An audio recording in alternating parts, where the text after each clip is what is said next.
Tunggu, jangan scroll, ini luar biasa banget. Kamu tahu ini siapa? Ini adalah John McCain. Jadi dulu dia ini adalah seorang pilot dari pesawat tempur pada zaman Amerika lagi berperang melawan Vietnam waktu itu.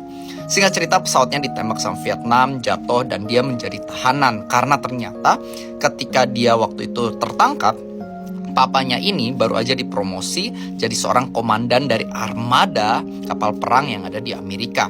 Jadi singkat cerita, ya orang Vietnam mikir, wah ini tahanan yang berharga nih, ya kita harus tahan. Nah tapi mereka ini menyiksa dia karena di informasi yang dipercaya penting yang pengen dikorek dari dia. Oh jadi penderitanya luar biasa, tubuhnya itu dipukulin segala macam. Dia mengalami yang namanya penganiayaan lainnya yang benar-benar menghancurkan fisik dia. Tapi dia bilang, John McCain cerita bahwa salah satu penganiayaan yang paling ditakuti sama orang-orang yang ditahan waktu itu adalah ruang isolasi. Karena di ruang isolasi lah banyak yang akhirnya karena sendirian untuk waktu yang lama dan panjang, banyak yang menjadi gelo, teman-teman. Nah kayak orang-orang tahanan tuh pada takut, termasuk diri dia.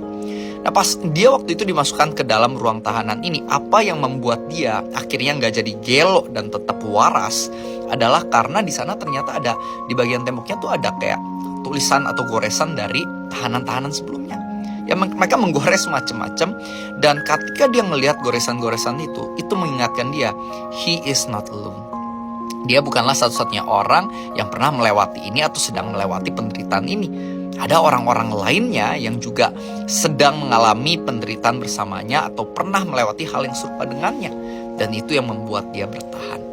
Dan sampai akhirnya ya dia berhasil bebas lah oleh karena satu dan lain hal. Nah, apa sih pelajaran yang bisa kita ambil dalam hidup kita? Kita bisa lebih bertahan dalam hidup ketika kita tahu bahwa kita nggak sendirian. Ada orang-orang yang punya tantangan seperti kita. Tantangan ekonomi mungkin, tantangan penyakit, tantangan mungkin memiliki seorang anggota keluarga yang hidup dalam dosa. Itu tantangan-tantangan real. Dan kita bisa lebih bertahan kalau kita tahu bahwa ada orang-orang lain kok yang lagi berjuang juga dengan masalah yang serupa seperti kita. Makanya penting untuk punya yang namanya komunitas rohani, supaya kita bisa saling sharing, supaya kita tahu bahwa kita berjuang gak sendirian, ada orang-orang yang berjuang juga seperti kita.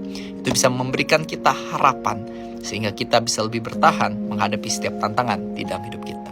Ikut komunitas rohani.